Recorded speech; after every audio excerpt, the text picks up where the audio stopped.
من يهده الله فلا مضل له ومن يضلل فلا هادي له وأشهد أن لا إله إلا الله وحده لا شريك له وأشهد أن محمدا عبده ورسوله أما بعد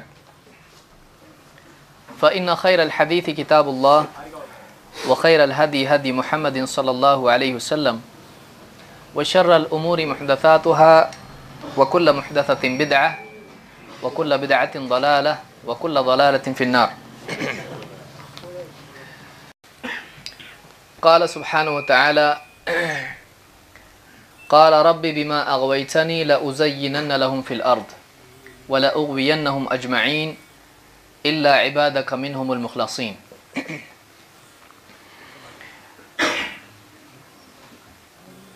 انسان جب دنیا میں پیدا ہوتا ہے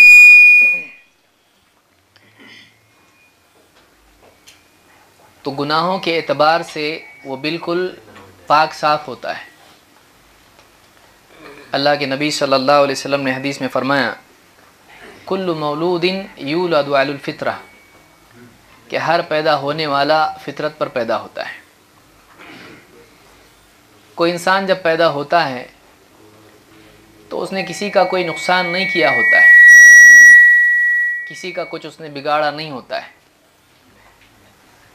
اور کسی پر اس نے نہ ظلم کیا ہوتا ہے نہ کسی کے ساتھ اس کی دشمنی ہوتی ہے. لیکن پھر بھی ہر پیدا ہونے والے کا ایک دشمن ہمیشہ ہمیشہ کے لیے مقدر اور مقرر ہے, اور وہ شیطان اور ابلیس ہے کہ انسان نے اگرچہ اس کا کچھ بگاڑا نہیں ہے لیکن اپنے حسد کی وجہ سے اور بغاوت کے جذبے کی وجہ سے وہ ہمیشہ کے لیے انسان کا دشمن ہے. آدم علیہ السلام کا قصہ بارہا ہم سنتے ہیں. اللہ تعالیٰ نے سارے فرشتوں کو حکم دیا کہ آدم علیہ السلام کے آگے سجدے میں گر جائیں. سب نے اللہ کے حکم کو مد نظر رکھتے ہوئے آدم علیہ السلام کو سجدہ کیا, اس لیے کہ حکم دینے والا خود رب العالمین ہے, وہ معبود برحق ہے. اس نے حکم دیا آدم علیہ السلام کو سجدہ کرو. سب کے سب آدم علیہ السلام کے سامنے آگے سجدے میں گر گئے, لیکن ابلیس نے آدم علیہ السلام کو سجدہ کرنے سے انکار کیا. اللہ تعالیٰ نے اس سے پوچھا کیوں تو نے ایسا کیا؟ جواب میں اس نے کہا کہ میں اس سے بہتر ہوں, انا خیر منہ خلقتنی من نار وخلقتہ من طین. تو نے مجھ کو آگ سے پیدا کیا ہے اور اس کو مٹی سے پیدا کیا ہے. اپنی پیدائش اور اپنی تخلیق کے مادے کی بنیاد پر اس نے اپنی عقل سے آدم علیہ السلام اور اپنے بیچ میں فرق قائم کیا, اور اپنی فضیلت کو اس نے کہاں سے لیا کہ میں آگ سے بنا ہوں, آگ افضل ہوتی ہے, یہ مٹی سے بنا ہے, مٹی گھٹیا ہوتی ہے. اپنی عقل سے اللہ کے حکم کے مقابلے میں اس نے سرکشی اور انکار کا رویہ اختیار کیا اور آدم علیہ السلام کے سامنے سجدہ کرنے سے انکار کر دیا. اللہ تعالیٰ نے ہمیشہ کے لیے اس کو دھتکار دیا اور قیامت تک کے لیے وہ ملعون ہے, اور قیامت کے بعد اس کو جہنم میں ہمیشہ کے لیے پھینک دیا جائے گا. لیکن آدم علیہ السلام کا جو واقعہ تھا شیطان کے لیے, ابلیس کے لیے ایک ایسا واقعہ ثابت ہوا کہ اس نے نہ صرف آدم علیہ السلام سے دشمنی کی بلکہ آدم علیہ السلام کی ساری اولاد سے وہ دشمن بن گیا. اور نہ صرف یہ کہ اس نے اپنی دشمنی کو اپنے دل میں رکھا, اس کا بدلہ اولاً تو آدم علیہ السلام سے لیا, جنت میں جا کے ان کو بھڑکایا, لیکن اس نے اللہ کو یہ بھی وعدہ کیا کہ آدم علیہ السلام کی اولاد کو وہ بھڑکائے گا. قال رب بما اغویتنی, اس نے کیا کہا اللہ سے؟ قال ربی, اے میرے رب, بما اغویتنی, جب تو نے مجھ کو بھٹکا ہی دیا ہے. ظاہر بات ہے جو گمراہی کا راستہ چنتا ہے اللہ تعالیٰ اس کو توبہ کی مہلت دیتا ہے, اس کو حق واضح کرتا ہے, لیکن اس کے بعد بھی پھر وہ انکار پر اڑا رہے اللہ تعالیٰ گمراہی کے اسباب اس کے لیے آسان کر دیتا ہے. قال رب بما اغویتنی, اے میرے رب جب تو نے مجھ کو گمراہ کر ہی دیا ہے لَأُزَيِّنَنَّ لَهُمْ فِي الْأَرْضِ، تو زمین پر میں ان کے لیے برائیوں کو اور زیادہ خوشنما خوبصورت بنا کے پیش کروں گا۔ وَلَأُغْوِيَنَّهُمْ أَجْمَعِينَ، اور سب کے سب لوگوں کو میں گمراہ کر کے چھوڑوں گا۔ إِلَّا عِبَادَكَ مِنْهُمُ الْمُخْلَصِينَ، ہاں تیرے کچھ چنے ہوئے بندوں کو چھوڑ کے۔ اس آیت میں اللہ تعالیٰ نے شیطان کے وعدے اور اس کی قسم، اس کے عہد کو ذکر کیا ہے۔ کس کے لیے ذکر کیا ہے؟ ہمارے اپنے فائدے کے لیے اس کو اللہ نے ذکر کیا ہے۔ اللہ تعالیٰ نے قرآن کریم میں بتایا ہے کہ شیطان ہمارا ابدی دشمن ہے۔ اسی لیے قرآن کریم میں دوسرے مقامات پر اللہ تعالیٰ نے فرمایا إِنَّ الشَّيْطَانَ لَكُمْ عَدُوٌّ فَاتَّخِذُوهُ عَدُوًّا، شیطان تمہارا دشمن ہے، تم اس کو اپنا دشمن ہی بنائے رکھو، تم اس کو اپنا دشمن ہی بنائے رکھو۔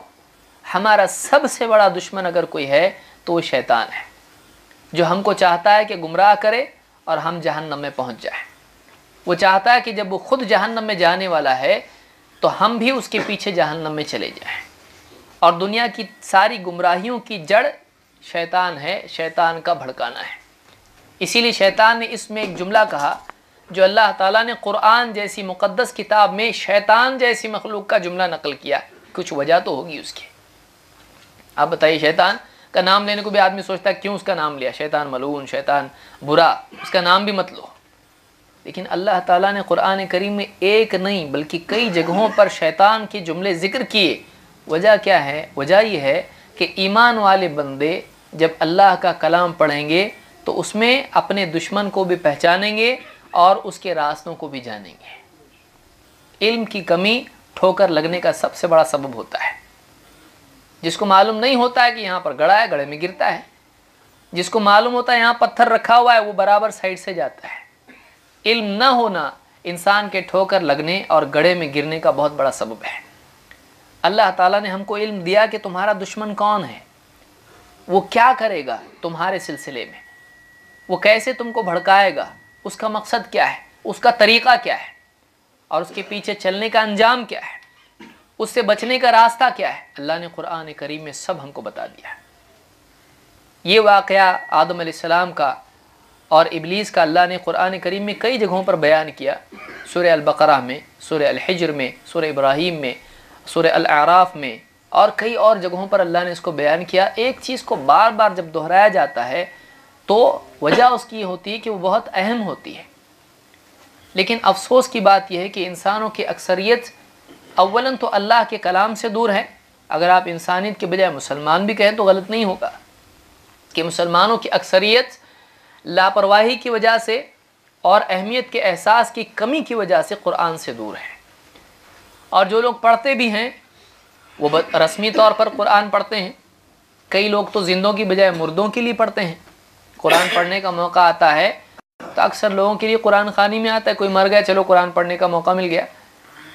آج بہت بڑی ضرورت اس بات کی ہے کہ واقعی اللہ کے کلام میں ہم اپنی گمراہی اور ہدایت کے اسباب کو معلوم کریں کہ کب ایک انسان گمراہ ہوتا ہے، کب ایک انسان کو ہدایت ملتی ہے۔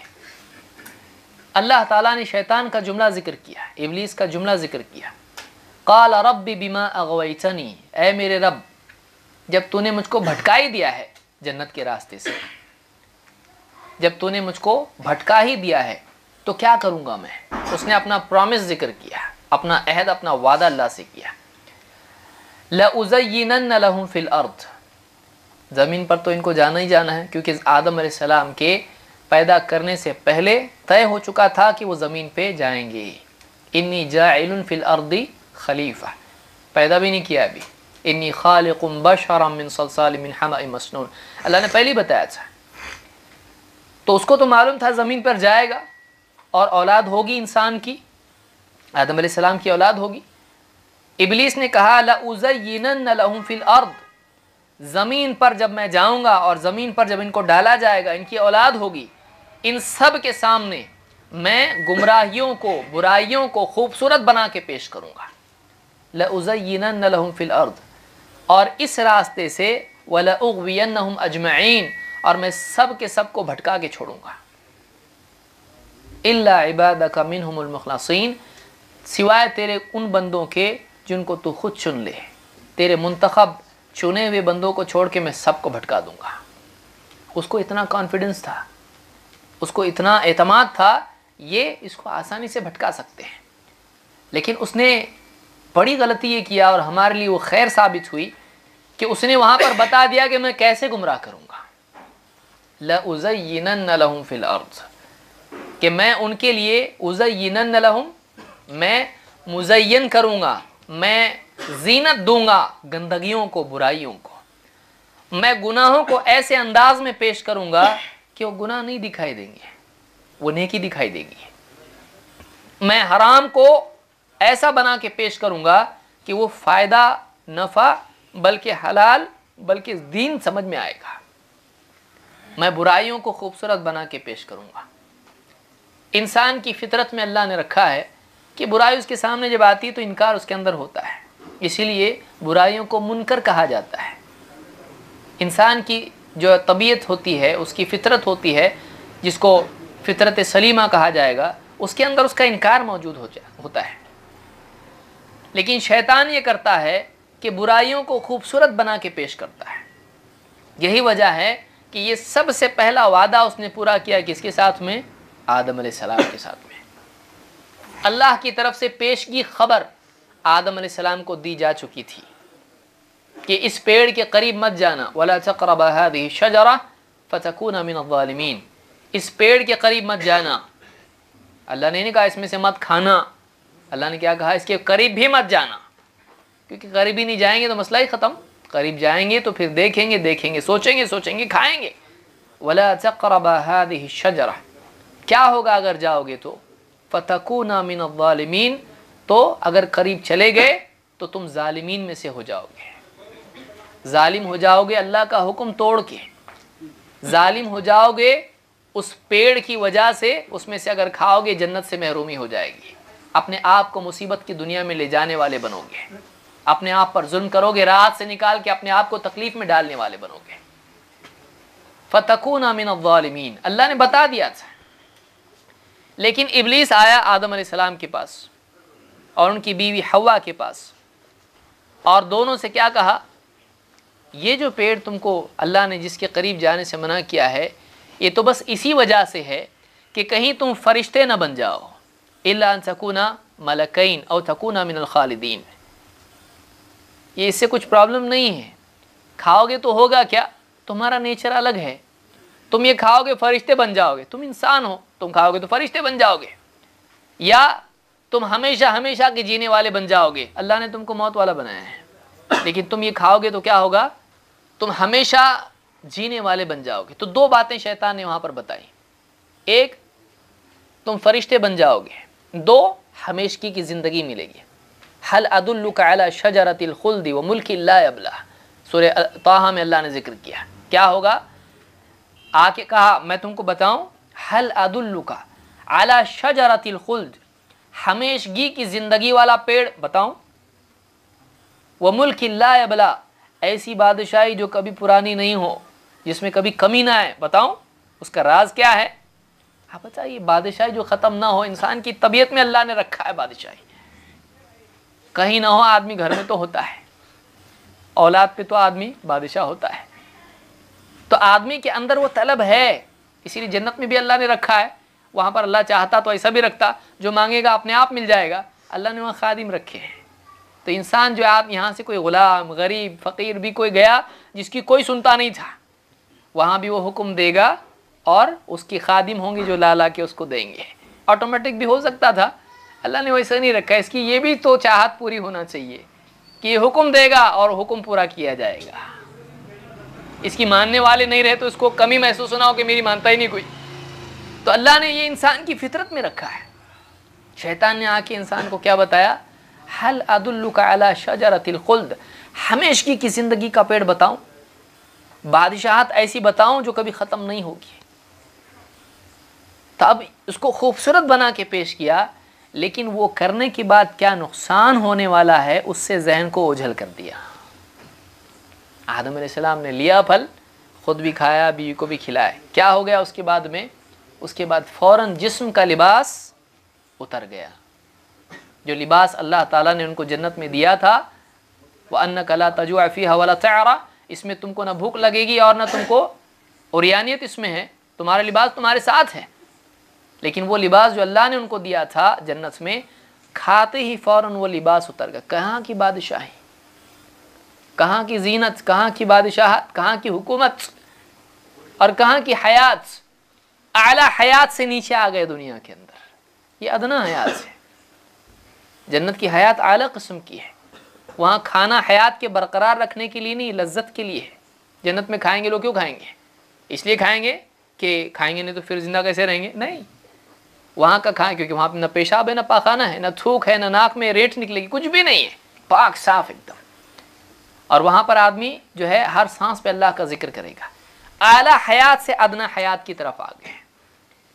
اور بادشاہی تو چھوڑو، دوسری حکومت چھوڑو، بدن کے کپڑے بھی نکل گئے۔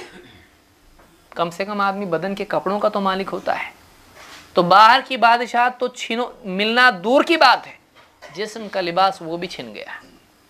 شیطان یہی کرتا ہے۔ یہ جو واقعہ پہلے انسان کا ہوا ہے، یہ ہر انسان کے لیے اللہ کی طرف سے عبرت ہے۔ اللہ نے کیوں بیان کیا اس کو؟ اللہ نے قرآن کریم میں اس لیے بیان کیا تاکہ ایک مسلمان جب قرآن اللہ کا کلام پڑھے تو وہ سب سے پہلے انسان کی کمزوری اور شیطان کے حرب اور اس کے مکر و فریب کے بارے میں چوکنا ہو جائے۔ دنیا میں کامیاب انسان وہ ہے جو اپنے دشمن کا حربہ جانتا ہو اور اپنی کمزوری جانتا ہو کہ میرا ویک پوائنٹ کیا ہے، کہاں سے یہ آ سکتا ہے، اور اس کے پاس کیا حربہ ہے، وہ کیا کر سکتا ہے۔ اس کے بغیر آدمی دشمن سے بچ نہیں سکتا ہے، کیونکہ شیطان سے لڑنا ہمارے بس کی بات نہیں ہے۔ ورنہ اعوذ باللہ کیوں بولتے ہیں ہم کیا بولتے ہیں؟ قرآن پڑھتے ہیں تو کیا بولتے ہیں؟ اعوذ باللہ من الشیطان الرجیم، میں شیطان مردود کے مقابلے میں کس کی پناہ میں آتا ہوں؟ اللہ کی پناہ میں۔ ہم لڑ ہی نہیں سکتے اس سے۔ پہلا تو وہ دکھتا نہیں ہے، وہ خود نہیں دکھتا تو اس کی چال کہاں سے دکھے گی؟ تو شیطان ایک ایسا دشمن ہے جس کو قیامت تک کے لیے مہلت ملی ہوئی ہے اور بہت شاطر ہے۔ اللہ کے نبی آدم علیہ السلام جن کو اللہ تعالیٰ نے اتنا زیادہ علم دیا تھا، وَعَلَّمَ آدَمَ الْأَسْمَاءَ كُلَّهَا، اللہ نے ان کو اسماء کا علم دیا تھا، اتنا زیادہ علم اللہ نے دیا، لیکن شیطان نے کیا کہ نہیں گڑبڑ؟ شیطان نے ان کو دھوکہ دے دیا۔ شیطان نے وَدَلَّهُمَا بِغُرُورٍ، ان کو دھوکے سے شیطان نے کیا کر دیا؟ مس گائیڈ کر دیا، ایک غلط چیز کو صحیح بتا دیا، ایک بری چیز کو اچھا بتا دیا۔ تو جو وعدہ اس نے کیا تھا لَأُزَيِّنَنَّ لَهُمْ فِي الْأَرْضِ، کہ میں زمین میں برائیاں ان کو خوشنما کر کے دکھاؤں گا، اور اس طریقے سے وَلَأُغْوِيَنَّهُمْ أَجْمَعِينَ، سب کو میں بھٹکا دوں گا۔ تو یہ جو وعدہ اس نے کیا ہے وہ اس کو برابر پہلے دن سے نبھا رہا ہے، اور پہلے انسان سے اس نے اس وعدے کی نبھانے کی شروعات کی ہے۔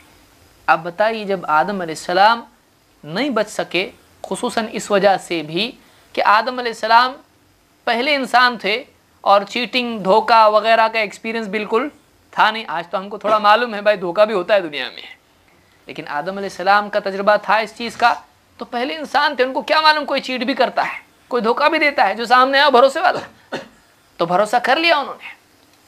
لیکن آپ دیکھیے آج اللہ نے ہم کو بتا دیا ہے کہ شیطان تمہارا دشمن ہے، اور اللہ نے بتا بھی دیا کہ وہ کیسا دھوکہ دے گا۔ دھوکہ دینے کا طریقہ اس کا کیا ہے؟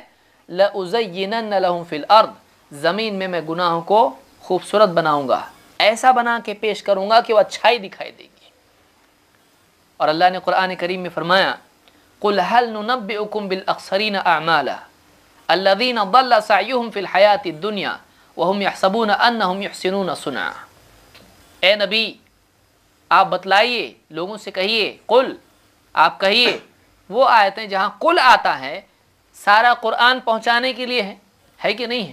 اللہ نے قرآن پورا کا پورا نبی صلی اللہ علیہ وسلم پر نازل کیا، اس لیے نازل نہیں کیا کہ صرف عرب لوگ پڑھیں، صرف نبی صلی اللہ علیہ وسلم پڑھیں، آپ کے گھر والے پڑھیں۔ ھذا بلاغ للناس ولینذروا به، یہ پورا کا پورا انسانیت کے لیے قرآن ہے۔ ان هو الا ذکر للعالمین، یہ سارے عالمین کے لیے نصیحت ہے۔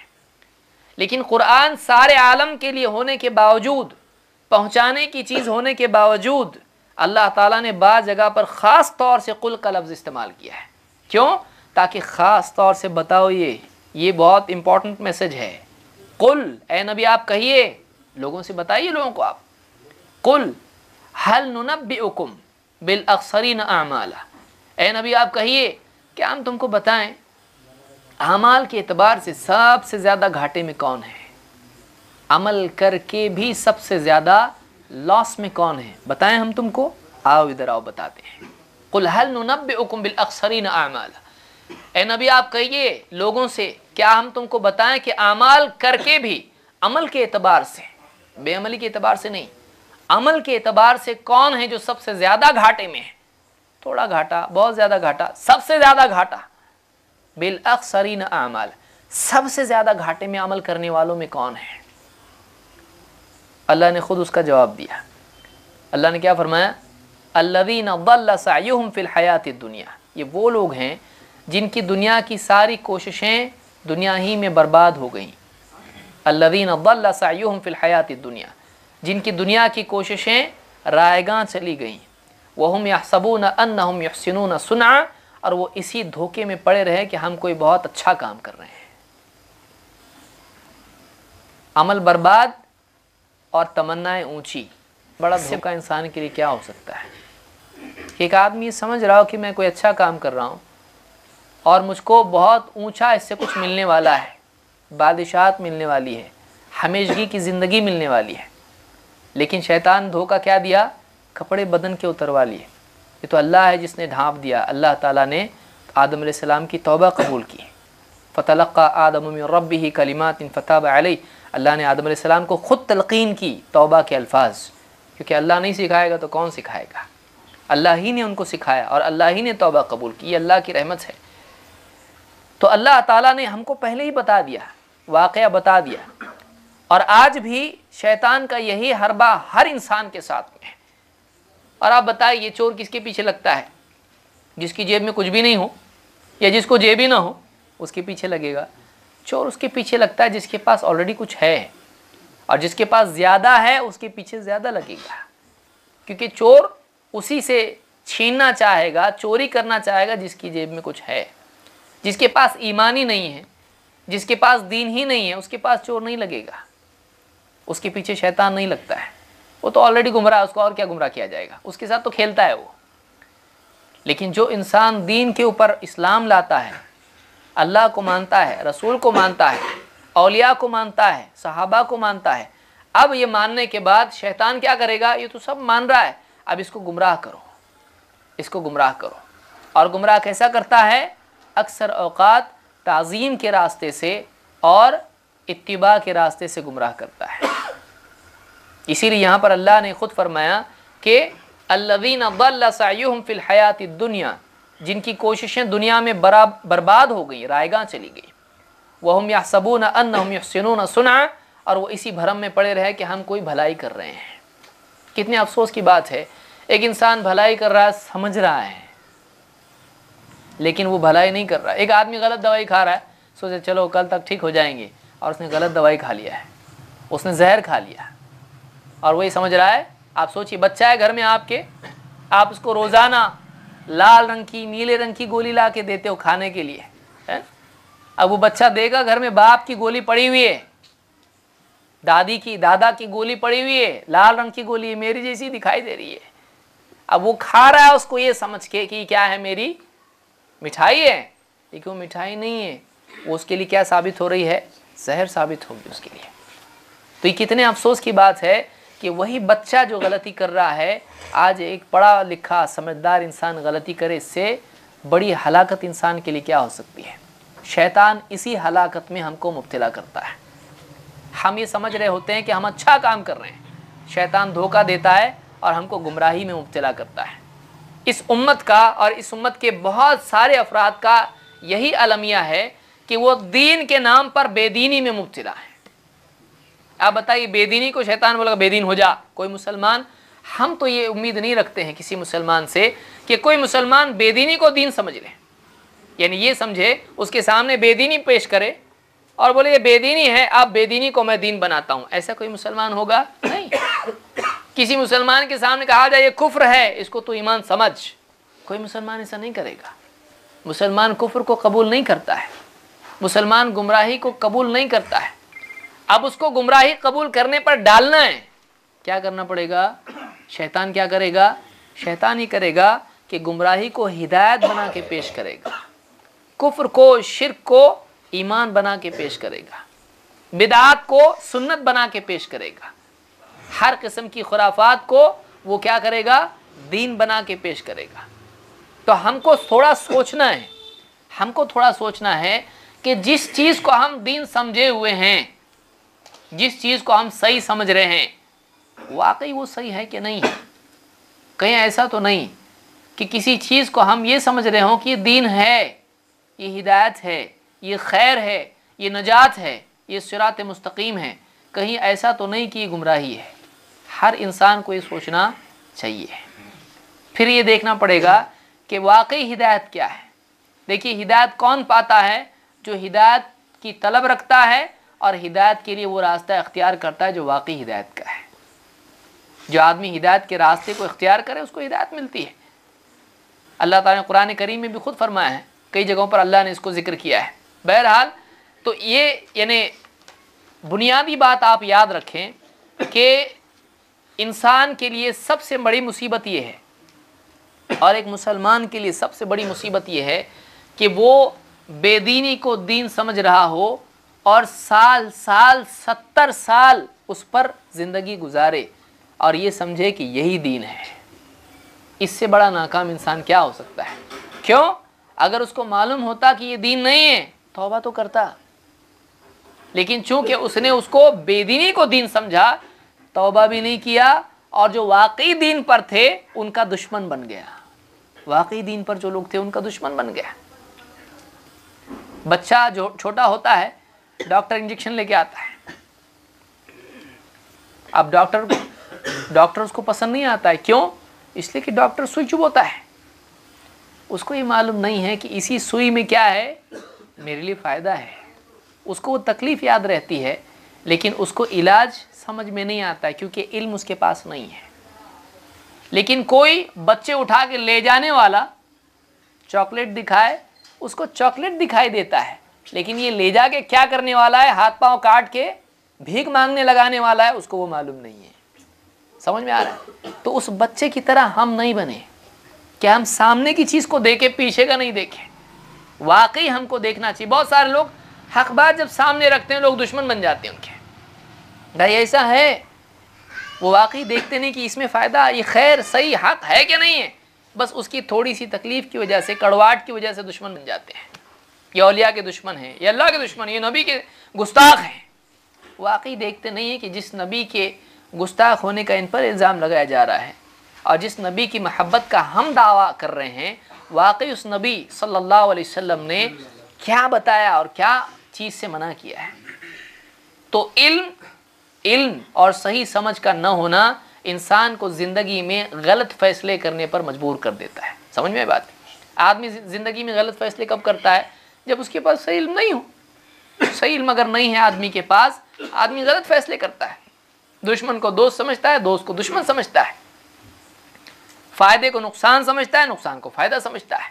حق کو باطل سمجھتا ہے، باطل کو حق سمجھتا ہے. گمراہی کو دین سمجھتا ہے اور دین کو گمراہی سمجھتا ہے. بہت سارے لوگ دینداری کو اور اس حق کو جو اللہ اور اس کے رسول کے نام سے بیان کیا جائے اس کو گمراہی قرار دیتے ہیں. کتنی افسوس کی بات ہے. ذرا تھوڑا سا وہ رک جاتے، ذرا تھوڑا سا وہ صبر کر کے سن لیتے، دیکھ لیتے، کھول کے کتابیں دیکھتے، اللہ والوں کی باتیں دیکھ لیتے. اگر ان کے سامنے واقعی حق آ جاتا اس کو مان لیتے اس کو. اور سب سے بڑی بات کس کی ہے؟ اللہ کی بات ہے. اور اللہ تعالیٰ نے اپنی بات کو نبی صلی اللہ علیہ وسلم کے ذریعے سے امت تک پہنچایا. اللہ اور اس کے رسول کی بات سے بڑھ کر کسی اور کی بات نہیں ہو سکتی ہے. تو خلاصہ کلام یہ کہ شیطان انسان کو گمراہ کرنے کا عہد کر چکا ہے، اور اس کی میتھڈالوجی کیا ہے، اس کا طریقہ کار کیا ہے؟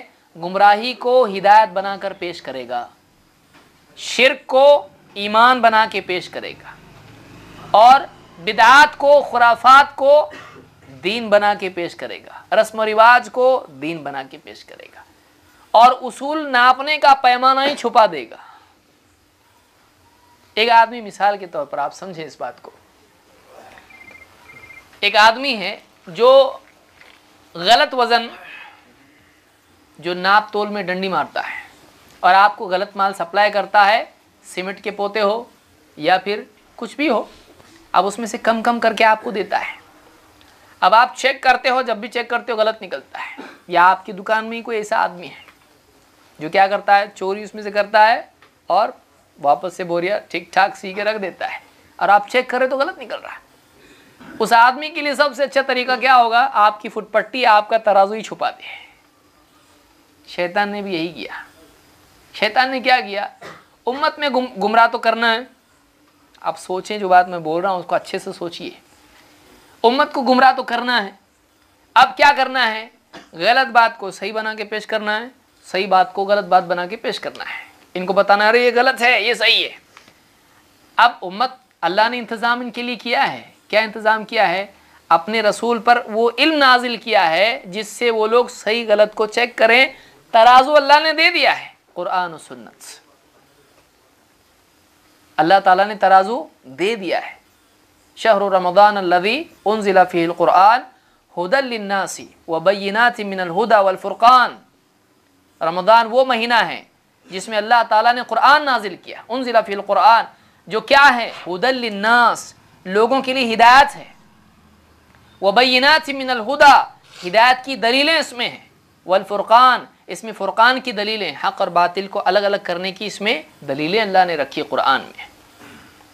اور اللہ کے نبی صلی اللہ علیہ وسلم کا طریقہ ہے، سنت ہے آپ کی، جو قرآن کی باتوں کو اور واضح کرتی ہے۔ کتاب و سنت گمراہی سے بچنے کے لیے ضروری ہے۔ وہ فٹ پٹی ہے، وہ ترازو ہے جس سے تول کے معلوم کر سکتے ہیں کیا صحیح ہے کیا غلط ہے، وہ تھرمومیٹر جس سے معلوم کر سکتے ہیں۔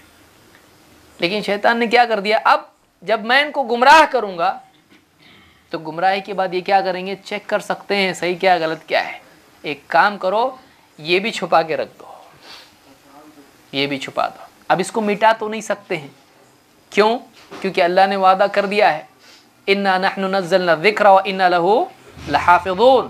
قرآن کریم میں اللہ نے وعدہ کیا ہے، ہم نے ہی اس قرآن کو، نصیحت کو نازل کیا ہے، ہم ہی ہیں اس کے نازل کرنے والے، اور ہم ہی اس کے محافظ ہیں۔ قرآن کو کوئی مٹا نہیں سکتا ہے، قرآن ہمیشہ باقی رہے گا قیامت تک۔ قرآن کی حفاظت کا وعدہ کس نے کیا ہے؟ اللہ نے کیا ہے۔ اس کو مٹایا نہیں جا سکتا ہے، اس کو چھپایا جا سکتا ہے۔ اور چھپانے والے کون ہیں آپ سوچئے؟ کوئی دشمن ہے؟ خود مسلمان ہے۔ آج گھر میں بھی آپ دیکھیے، جزدان میں لپیٹ کے ایک دم اوپر ہاتھ نہیں جانا چاہیے۔ کون کیا؟ دادی اماں، نانی اماں، انہوں نے کیا۔ آج مسلمانوں کے گھروں میں قرآن، ارے پھر کوئی پڑھنے شروع بھی کرے اگر، تو کوئی نہ کوئی آ کے اس کے کان میں پھونک دیتا، ارے قرآن مت پڑھنا، گمراہ ہو جائیں گے۔ قرآن پڑھنے سے آدمی گمراہ ہوگا، قرآن پڑھنے سے آدمی گمراہ ہوگا۔ حدیث پڑھنے لگا، ارے یہ دیکھو حدیث پڑھنے والے خبیث لوگ آگے ہیں، ہے کہ نہیں ہے؟ حدیث پڑھنے سے آدمی خبیث ہوتا ہے، حدیث پڑھنے سے خبیث سے بچتا ہے۔ آپ بتائیے، خبیث سے بچنے کا راستہ حدیث میں ہے۔ پاخانے کے لیے آدمی جب جاتا ہے کیا دعا پڑھتا ہے؟ اللہم انی اعوذ بکا من الخبث والخبائث۔ کہاں سے معلوم پڑا؟ حدیث سے معلوم پڑا۔ تو خبیث سے بچنے کا راستہ کہاں سے ملا؟ حدیث سے ملا۔ حدیث تو خبیث سے بچنا سکھاتی ہے۔ اگر حدیث چھوڑ دیں گے تو خبیث کے شکنجے میں آ جائیں گے۔ تو یہ کس کی طرف سے آتا ہے؟ یہ ان لوگوں کی طرف سے آتا ہے جو دین نہیں جانتے ہیں۔ یہ ہمارے بھائی ہیں، بہت سارے لوگ اس طرح کی باتیں کرتے ہیں، تو شیطان نے دلوں میں ڈال دیا بہت سارے ہمارے مسلمان بھائیوں کے، قرآن حدیث پڑھنے سے گمراہ ہو جاتا، تاکہ ایک آدمی گمراہی میں پڑا رہے۔ ایک آدمی ہے، اس کے چہرے پہ کچھ لگا ہوا ہے، اور ایک دشمن نہیں چاہتا ہے کہ اس کو معلوم پڑے یہاں کالک لگی ہوئی ہے، بولے آئینہ مت دیکھ، آئینہ مت دیکھ، کائے کو دیکھتا آئینہ، اچھا دکھ رہا تو، بہت بھاری، آج تو دولہا دکھ رہا تو یہ بھی تھوڑا ایک دم اور بول رہا نا، ابھی دولہا دکھ رہا تو اور کیا ہے۔ لیکن اس کو معلوم ہے اس کے چہرے پہ کالک لگی ہوئی ہے، کیونکہ وہ دشمن ہے، دشمن ہی آئینہ نہیں دیکھنے دے گا، ہے کہ نہیں ہے؟ اور اگر دوست ہے، اگر کیا لگا کے رکھا تو نے، پوچھ منہ پہ سے، دوست ہے یہ واقعی۔ تو شیطان نے آئینہ دیکھنے سے مسلمان کو کیا کر دیا؟ آئینہ چھپا دیا، اس کا آئینہ چھپا دیا۔ ہمارا اپنا آئینہ کیا ہے؟ کہاں ہم کو دیکھنے ملے گا کہ ہم صحیح جا رہے کہ غلط جا رہے، ہم صحیح چل رہے کہ غلط چل رہے؟ کیسا معلوم پڑے گا؟ ہر آدمی اپنے آپ کو صحیح سمجھتا، ہر آدمی اپنے آپ کو صحیح سمجھتا. بچہ چھوٹا ہے، اس کو باہر مت جا بولے، بولتا نہیں باہر جانا صحیح ہے. اس کو ایسا لگتا ماں باپ زبردستی روک رہے. ماں باپ جو بولے بچے کی سمجھ میں نہیں آتا ہے.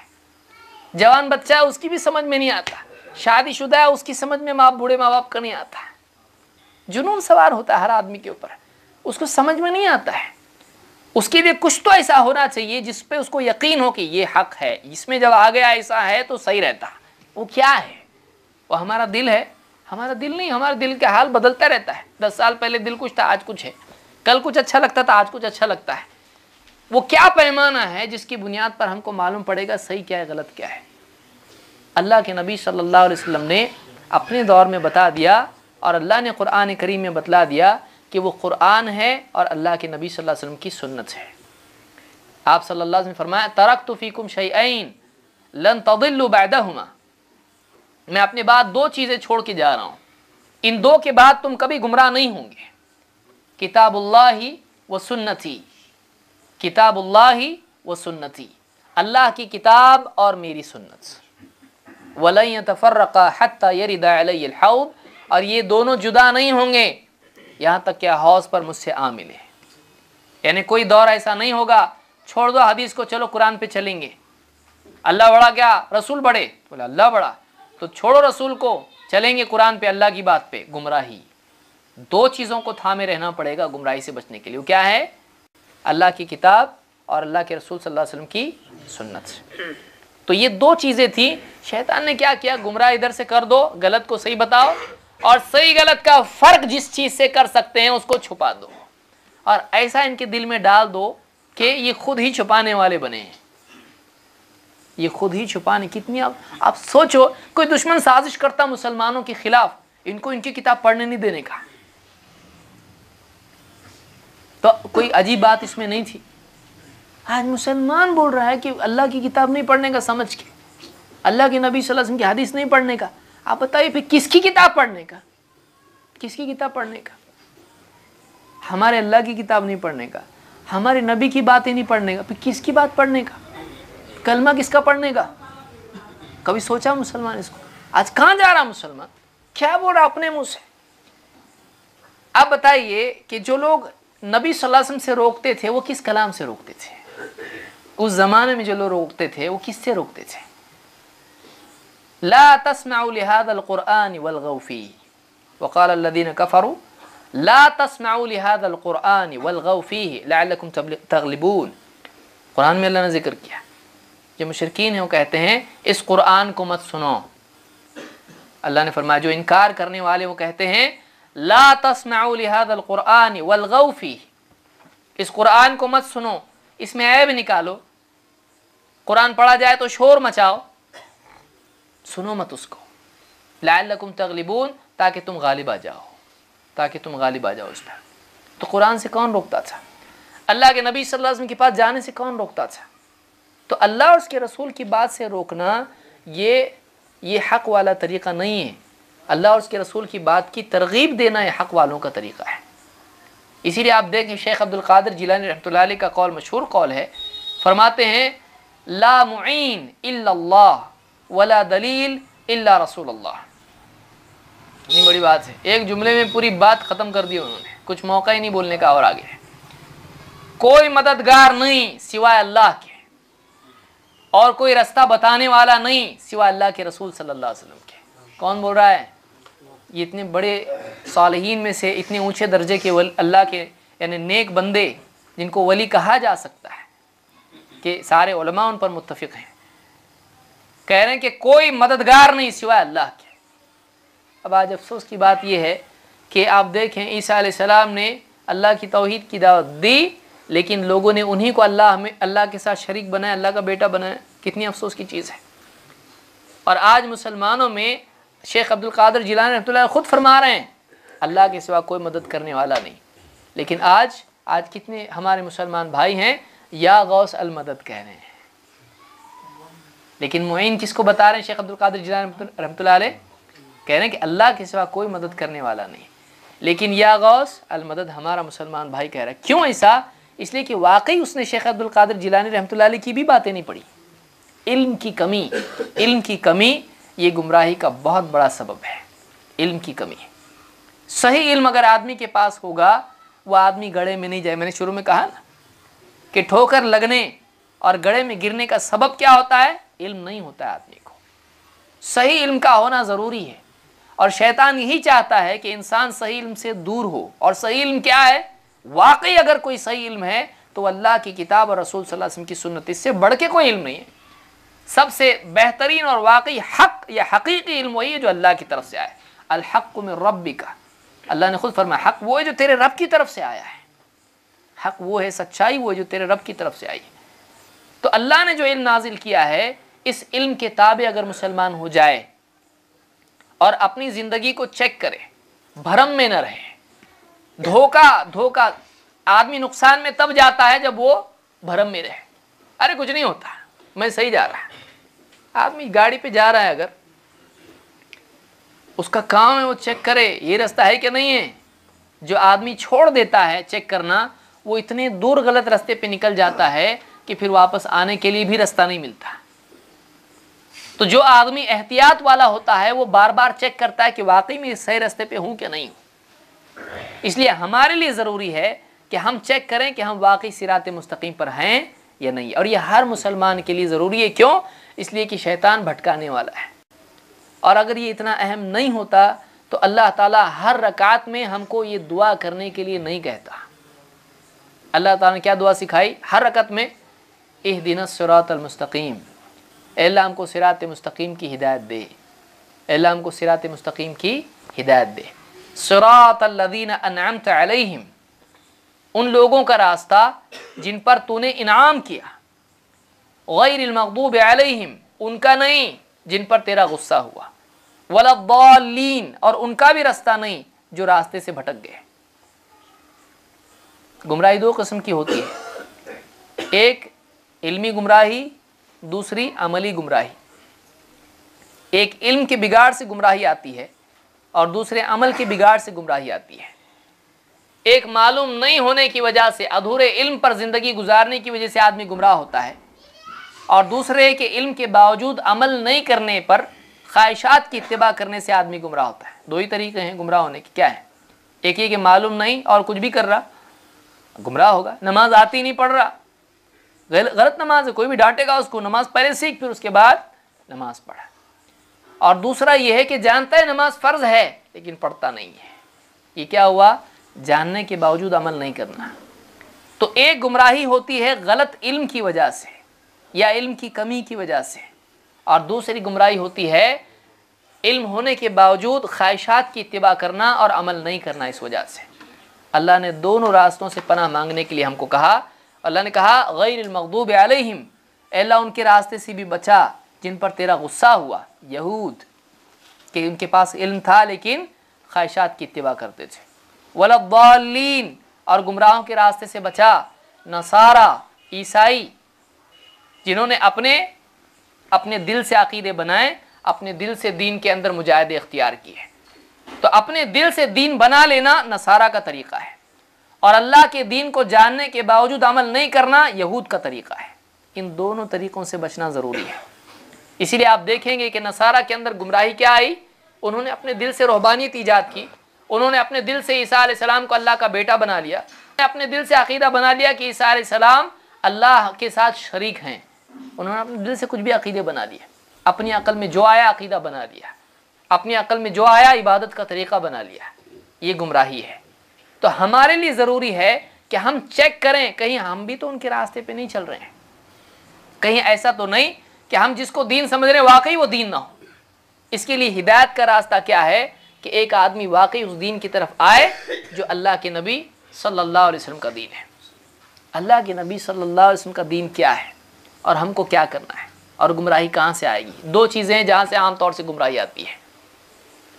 دو چیزوں میں شیطان عام طور سے انسان کو گمراہ کرتا ہے، اس کو یاد رکھیے۔ ایک عبادت، دوسرے شریعت۔ عبادت کی راہ سے گمراہ کرتا ہے کہ کس کو معبود بنانا کس کو نہیں۔ دو، شریعت کے راستے سے گمراہ کرتا ہے کہ کہاں سے شریعت لینا کہاں سے نہیں، ہے کہ نہیں؟ غور کیجیے، دن بھر کریں گے تو بھی یہی نکلے گا۔ اور قرآن کریم میں اللہ تعالیٰ نے خود اس کو ذکر کیا ہے ایک ہی جگہ پر۔ اللہ تعالیٰ فرماتا ہے قل یا اہل الکتاب، یعنی اللہ تعالیٰ نے اپنے نبی صلی اللہ علیہ وسلم کو حکم دیا قل یا اہل الکتاب، اے نبی آپ کہیے اے اہل کتاب، تعالوا الی کلمۃ سواء بیننا و بینکم، اے اہل کتاب آؤ ایک ایسی بات کی طرف، ایک ایسے قول کی طرف، ایک ایسے کلمے کی طرف جو تمہارے ہمارے بیچ یکساں ہیں، تم بھی مانتے ہو ہم بھی مانتے ہیں، سواء بیننا و بینکم اللہ نعبد الا اللہ، وہ کیا بات ہے جس پر تم بھی ہمارے ساتھ متفق ہو؟ اللہ نعبد الا اللہ، کہ ہم اللہ کے سوا کسی اور کی عبادت نہ کریں، عبادت ولا نشرک بہ شیئا، اور ہم اس کے ساتھ کسی کو شریک نہ کریں، ولا یتخذ بعضنا بعضا اربابا من دون اللہ، اور ہم اللہ کے سوا آپس میں ایک دوسرے کو اپنا رب نہ بنا لیں۔ دو باتیں اللہ نے یہاں پر بیان کی۔ فَإِن تَوَلَّوْا فَقُولُوا اشْهَدُوا بِأَنَّا مُسْلِمُونَ، اور اگر یہ نہیں مانتے ہیں، منہ موڑ کے چل دیتے ہیں، پیٹ پھیر کے نکل جاتے ہیں، تو تم کہہ دو تم گواہ رہنا ہم نے تم کو پہنچا دیا، ہم مسلمان ہیں، ہم تو مانتے ہیں اس بات کو چاہے تم نہ مانو۔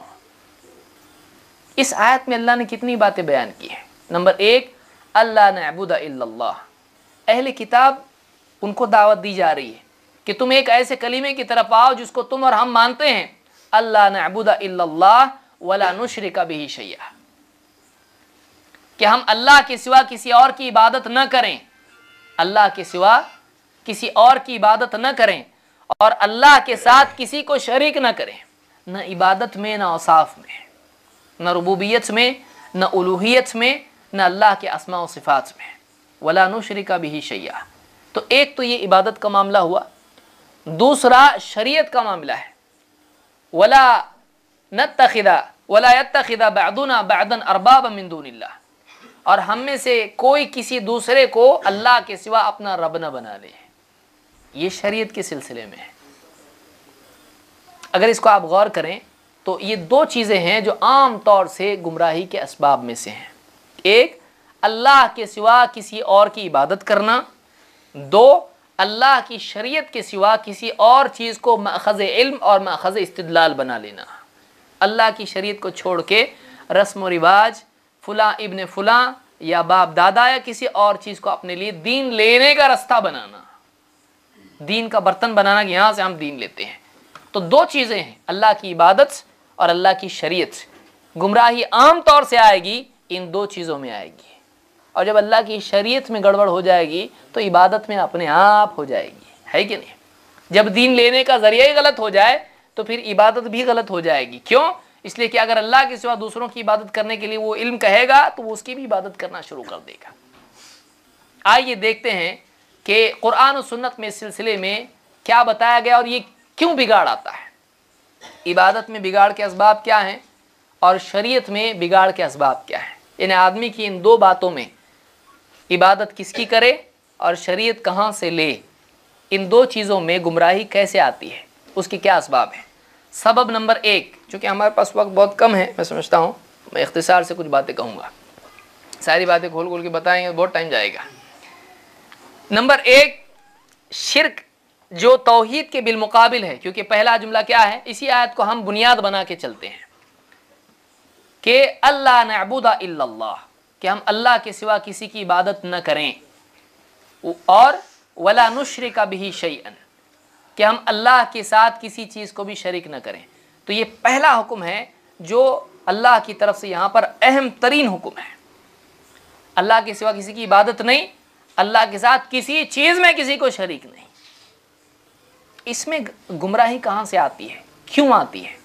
نمبر ایک، صالحین کی تعظیم میں غلو، نیک بندوں کی، انبیاء، رسل، اولیاء، بڑے، ان کی تعظیم میں غلو۔ غلو کی کیا معنی ہے؟ حد سے پار کر دینا۔ مثال کے طور پر والدین ہیں، اور والدین کی عزت کرنا چاہیے کہ نہیں کرنا چاہیے، والدین کا احترام کرنا چاہیے۔ اب کوئی آدمی والدین کا احترام کرنے کا اس کے دل میں ایسا جذبہ آیا، کام سے جیسا آیا بیگ رکھا سیدھا سجدے میں گیا، ایک تو پہلے والد صاحب بھی ڈر جائیں گے، کیا کر رہا ہے، اس کو کیا ہوا، بولیں گے بہت عزت کر رہا میں آپ کی. چلے گا ایسا؟ نہیں چلے گا. بولے عزت کر رہا نا، اس میں کیا جاتا ہے، بولیں گے نہیں، عزت کرنا اپنی جگہ ہے لیکن اتنی نہیں. تو کیا کر رہا، لمٹ پار کر رہا اپنی، کہ اللہ کا احترام، اللہ کی تعظیم، اللہ کی عبادت میں بندوں کو شریک نہیں کریں گے. بندے کی ایک حد ہے، اس کے بعد رکنا ہے. جو اللہ کے لیے وہ بندے کے لیے نہیں آنا چاہیے، جو اللہ کے لیے خاص ہے وہ بندے کے لیے نہیں کرنا چاہیے. تو ماں باپ بولیں گے، قرآن میں اللہ نے بولا نا ماں باپ کی عزت کرو، ماں باپ کے ساتھ اچھا سلوک کرو، تو کر رہا نا میں سجدہ ان کو. سجدہ اچھی چیز ہے کیا؟ نہیں اچھی ہے، تو ماں باپ کو اچھی چیز کر رہا نا میں. تو بولیں گے نہیں، سجدہ کس کے لیے ہے؟ اللہ کے لیے خاص ہے. وَاسْجُدُوا لِلَّهِ الَّذِي، یعنی اللہ نے خود کہا کہ خَلَقَهُنَّ إِن كُنتُمْ إِيَّاهُ تَعْبُدُونَ، تم اللہ کو سجدہ کرو جس نے ان سب مخلوقات کو پیدا کیا ہے، اگر تم اسی کے بندے ہو تو جو اللہ کے لیے خاص ہے عبادتی امور میں سے، وہ اللہ کے سوا کسی بندے کے لیے کر سکتے ہیں؟ نہیں. لیکن انسانیت میں گمراہی آئی تو گمراہی کے اسباب میں سے بہت بڑا سبب کیا تھا کہ صالحین کی تعظیم میں غلو کیا گیا. صالحین کی تعظیم میں غلو کرنا، کسی کی عزت کرنا چاہیے. اب بعض لوگ یہ کہتے ہیں کہ یہ لوگ اولیاء کی عزت نہیں کرتے ہیں، یہ لوگ اولیاء کی تعظیم نہیں کرتے ہیں. آپ بتائیے، ہم اولیاء کی تعظیم کرنے میں سب سے آگے ہیں. اولیاء کی تعظیم میں سب سے پہلی چیز یہ ہے کہ اولیاء کی تعلیمات کو مانا جائے، ان سے محبت رکھی جائے، ان کی تعلیمات کو مانا جائے. تعظیم کا مطلب باپ کی تعظیم ہے، باپ اس کی تعظیم کر رہا، ٹھیک ہے، ادب سے کھڑا ہو گیا سر جھکا کے، بابا ذرا بیٹا پانی تو لا، بولے سر جھکا کے پھر ارے پانی لا، پیاس لگی، حلق سوکھ رہا، مر جاؤں گا تو کیا ہوں گا، بہت تعظیم کر رہا اور جھک گیا تھا. چلے گا؟ کوئی آدمی دعویٰ کر سکتا میں بہت تعظیم کرتا والدین کی، ان کے سامنے سے ہلتا ہی نہیں، وہ پانی لا بولے تو بھی نہیں، آگ لگی بجھانے کے لیے لا کچھ تو بھی نہیں، تعظیم سے کھڑے رہتا. چلتا ہے ایسا؟ جو حکم نہ مانے اور عزت دکھائے، کوئی بھی باس ہو کمپنی کا، بہت اس کے سامنے ادب سے، کوئی بھی بچہ ہے اسکول کا، گھر کا بچہ ہے، کوئی آدمی اس کو پسند نہیں کرتا ہے. ایسی تعظیم کیا کام کی جو کچھ سنتا نہیں اور خالی ادب سے کھڑے ہوتا، نہیں مانگتا ہم کو، اس کو نہیں جاؤ، اس کو دیکھ کے ہم کو الرجی ہو رہی. کوئی بھی آدمی ایسا بولے گا. تو تعظیم جو ہے، تعظیم اگر طاعت کے ساتھ نہ ہو تو وہ خود مصیبت بن جاتی ہے، وہ خود مصیبت بنتی ہے. اولیاء اس لیے نہیں آئے دنیا میں، انبیاء اس لیے نہیں آئے دنیا میں کہ لوگ ان کے آگے صرف تعظیم سے کھڑے رہیں. صحابہ کیا کرتے تھے؟ صحابہ اللہ کے نبی صلی اللہ علیہ وسلم کی تعظیم بھی کرتے تھے اور طاعت بھی کرتے تھے. آپ صلی اللہ علیہ وسلم کی اتنی تعظیم کرتے تھے کہ آپ وضو کرتے تھے تو آپ کے پانی کے قطرے زمین پر گرنے نہیں دیتے تھے. لیکن جہاں اللہ کے نبی صلی اللہ علیہ وسلم کے وضو کے قطرے صحابہ زمین پر گرنے نہیں دیتے تھے، وہاں آپ کی بات بھی زمین پر گرنے نہیں دیتے تھے. ہے کہ نہیں؟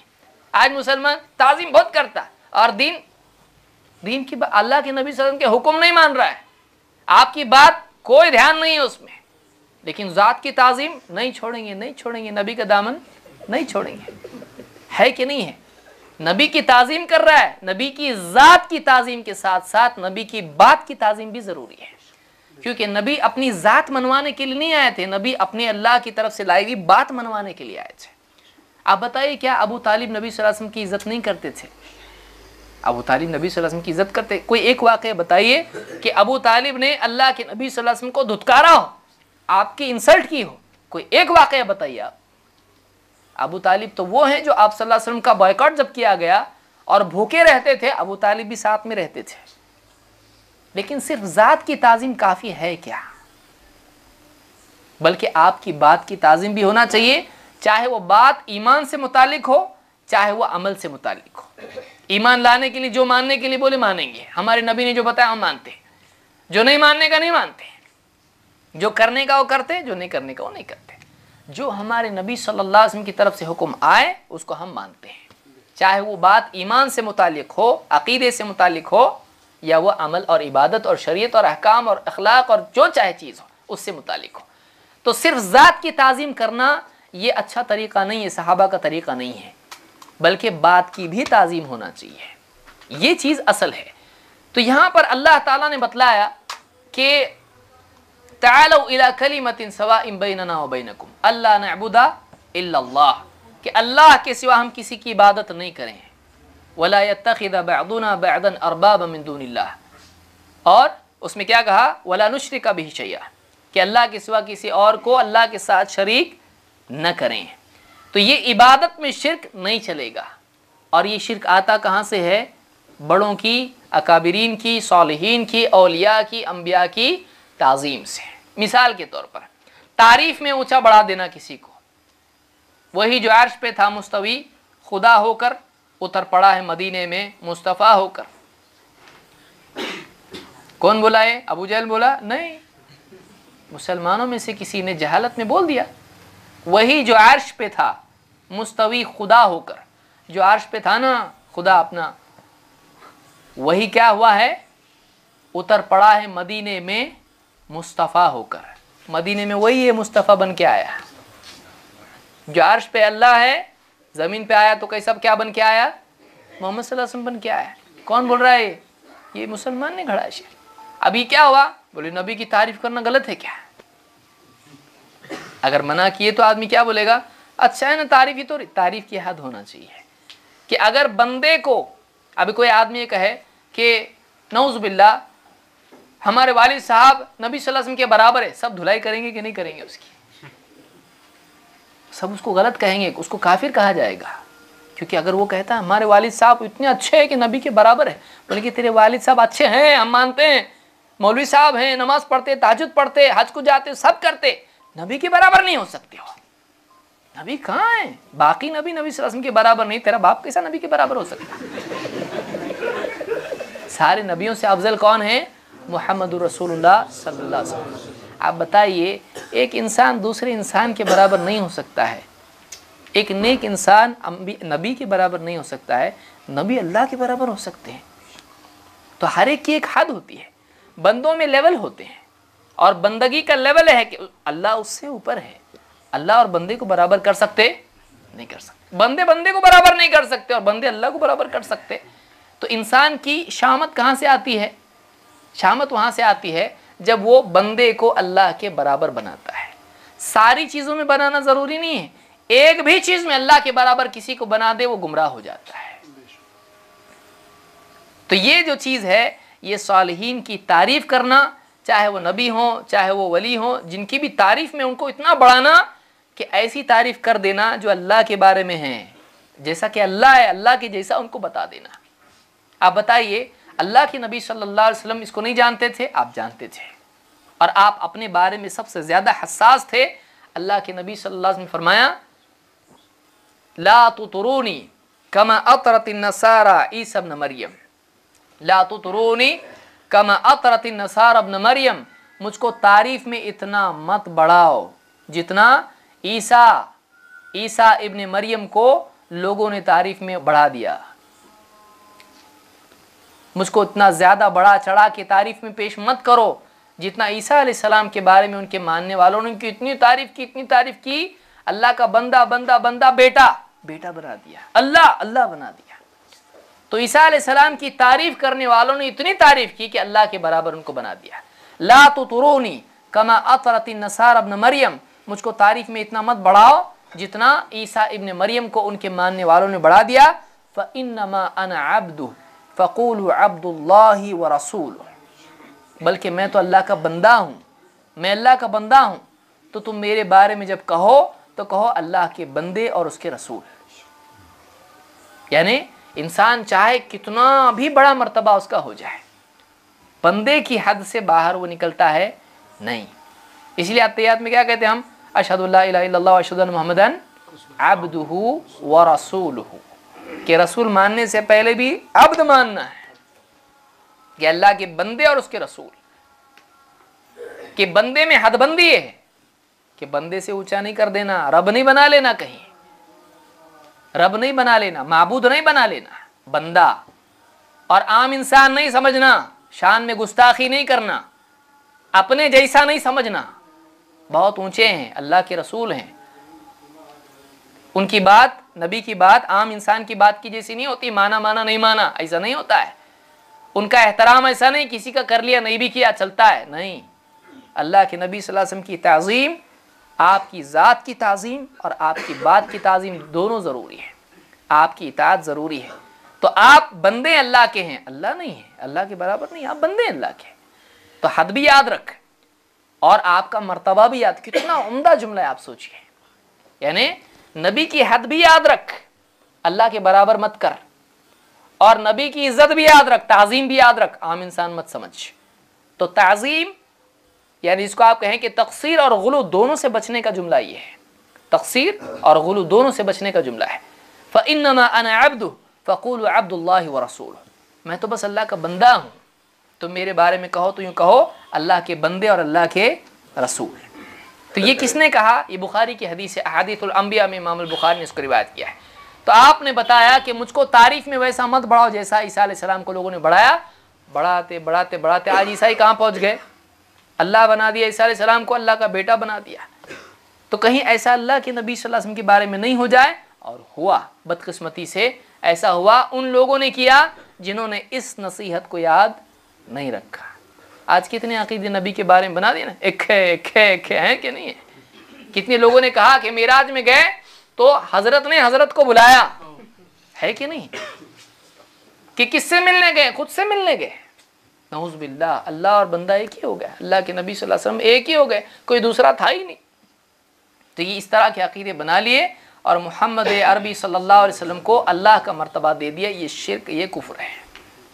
نبی کی تعظیم کی جائے لیکن نبی کو بندہ مان کر، رب مان کر نہیں۔ تو شرک کہاں سے آتا ہے؟ اچھا دروازہ کون سا ہے؟ ماننے والا دروازہ ہے، یہ ماننے والا دروازہ ہے۔ اور کیسا ماننے والا دروازہ؟ کہ عزت اتنی زیادہ عزت کہ جتنی اللہ نے منع کی ہے، اللہ کی برابری والی عزت نہیں۔ احترام بندوں میں سب سے اونچے لیکن اللہ کے برابر ہیں نہیں۔ تو یہ جو حدیث ہم کو بتاتی ہے کہ تعریف میں بڑھانا شرک کا راستہ ہے۔ اسی طرح سے ایک دوسرا راستہ عملی، یہ تو علمی ہوا زبان سے تعریف، لیکن عمل کے اعتبار سے بھی دوسرا ایک اور راستہ ہے جو شرک کا ہے۔ کہاں سے آتا ہے شرک؟ وہ راستہ کون سا ہے؟ اللہ کے نبی صلی اللہ علیہ وسلم نے فرمایا ان من کان قبلکم کانوا یتخذون قبور انبیائہم وصالحیہم مساجد، جو لوگ مجھ سے پہلے تھے، جو لوگ تم سے پہلے تھے، ان من کان قبلکم، تم سے پہلی جو امتیں گزر چکی ہیں ان کا حال کیا تھا؟ کانوا یتخذون قبور انبیائہم وصالحیہم مساجد، وہ اپنے نبیوں کی اور اپنے نیک لوگوں کی قبروں کو سجدے کی جگہ بنا لیا کرتے تھے۔ الا فلا تتخذوا القبور مساجد، خبردار قبروں کو سجدے کی جگہ مت بنانا۔ انی انہاکم عن ذلک، میں تم کو اس بات سے منع کرتا ہوں۔ تم سے پہلے لوگ ایسا کرتے تھے اور تم ایسا مت کرنا، میں تم کو اس سے منع کرتا ہوں۔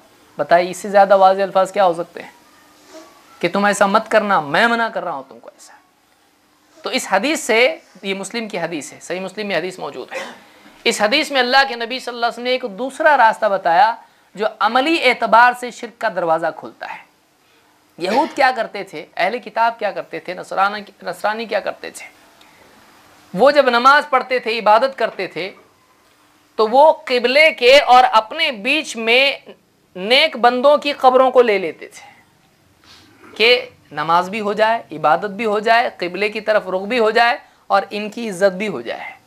اور یہ مانتے تھے کہ ان کو بیچ میں لینے سے اور اس طرح سے قبلے کے اور اپنے بیچ میں اگر آ جاتے ہیں تو ان کا بھی احترام ہو جائے گا، اپنی عبادت کی عبادت بھی ہو جائے گی اور اپنی دعا اور اپنی عبادت اور زیادہ مقبول ہو جائے گی۔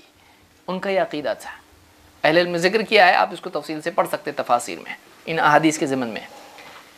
تو ان کا ایسا واقعی انہوں نے ان کو یہ نہیں کہا تھا کہ ان کی عبادت ہم کر رہے ہیں، ان کو سجدہ ہم کر رہے ہیں، سجدہ وہ قبلے کو ہی کرتے تھے، یعنی اللہ کو کرتے تھے قبلے کی رخ ہو کر، لیکن کیا کرتے تھے؟ تبرک کے طور پر، تقرب کے طور پر، عبادت کے قبولیت کے لیے وہ اپنے اور قبلے کے بیچ میں کیا کرتے تھے؟ ان قبروں کو لے لیتے تھے اور ان کو سجدہ گاہ انہوں نے بنا لیا۔